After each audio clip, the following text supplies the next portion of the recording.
Una importante novità introdotta dall'Accordo Stato-Regioni del 17 aprile 2025 è il nuovo corso per datori di lavoro. Attenzione che non mi sto riferendo ai datori di lavoro che svolgono i compiti del servizio di prevenzione e protezione, da molti chiamati datori di lavoro RSVP, di cui dirò tra poco quali sono i nuovi percorsi formativi. Il nuovo accordo del 2025, finalmente, introduce una formazione obbligatoria anche per il datore di lavoro, in quanto datore di lavoro. Si tratta di una formazione mirata e obbligatoria di 16 ore a cui può aggiungersi un modulo di 6 ore nel caso in cui l'azienda operi nei cantieri edili. Oltre alla formazione di base, è previsto anche un aggiornamento di 6 ore ogni 5 anni. Il corso base e il corso di aggiornamento sono entrambi frequentabili in e-learning.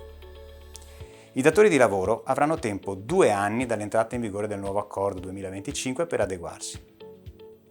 Come anticipato, cambiano le regole anche per la formazione del datore di lavoro che svolge i compiti del servizio di prevenzione e protezione, il cosiddetto datore di lavoro RSPP.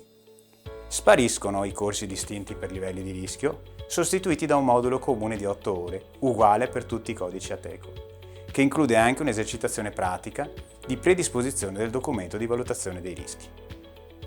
A seconda del settore Ateco di appartenenza dell'azienda, tale modulo comune dovrà essere integrato da moduli tecnici integrativi per i quali è prevista una durata variabile da 12 a 16 ore. Non è prevista la possibilità di frequentare il corso base in modalità e-learning.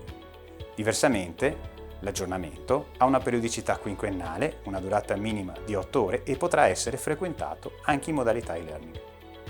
Attenzione, i 2 corsi appena descritti non sono alternativi, ossia il datore di lavoro dovrà svolgere il corso per datore di lavoro sempre e comunque, e qualora svolga anche il compito di datore di lavoro RSVP, dovrà completare il percorso formativo previsto per tale figura.